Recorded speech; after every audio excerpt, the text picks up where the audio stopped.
so this verdict is coming down nonetheless on 8/24. Let that be noted. Kobe Bryant Day as well. Yeah. Harvey, I'll ask you. According to Susan's reporting, it doesn't seem that Vanessa Bryant was disappointed, knowing that in fact she did want much more than $16 million. What do you make of that? Well, actually, it wasn't Vanessa that asked for a specific amount. Her lawyer simply said, do what's fair. Her lawyer never gave an amount, and she wanted accountability. That was her point all along. And it seems like she was satisfied with it because she broke down in tears and looked at each juror approvingly as they were polled. What I find really interesting here, and not surprising either, is that the jury decided liability in a nanosecond. I mean, the county was saying it's all theoretical. Her emotional distress isn't real because the pictures haven't leaked. The jury just did not buy what the county was selling. And it then just came down to how much. And I'm a little surprised that they were able to come up with that amount so quickly, but they did. And they awarded not just for past emotional distress, but for future as well. It almost was that number that you were referring to that Chris Chester's attorney had raised was $32 million. And look, maybe it's coincidence. It almost feels like the jury decided we're going to split that number in half.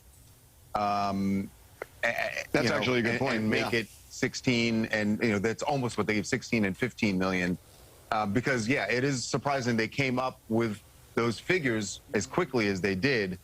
So that's the only thing that I would, it just seems like a coincidence that it is just about half of what Chris Chester's attorney had asked for. And one other point that I think is important, that they didn't just find against the LA County Sheriff's Department, but the fire department as well. There was more damages assessed against the sheriff, although the county pays for the whole thing. But, they set their sights, the jury did, on both departments, saying they did something terribly wrong.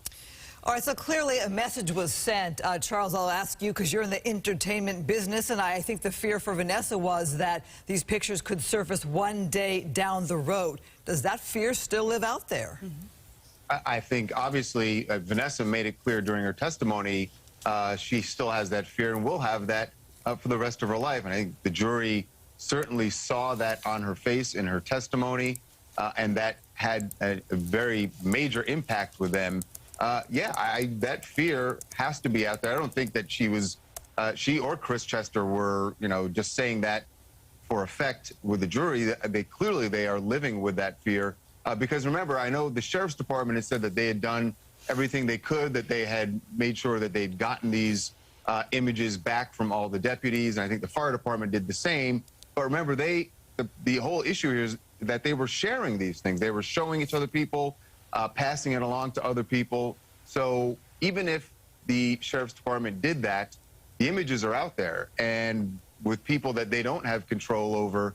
So that fear is very real, I think, for Vanessa and Chris Chester. And Marla and Christine, if I can, for all the victims' families. If I can add one thing, about 5 minutes ago, I got a text from a county official who is extremely relieved in terms of the dollar amount, because this person who I had spoken to feared yesterday that this verdict could have been many times that amount, and actually was somewhat relieved, although it's still a lot of money, that it wasn't a lot higher.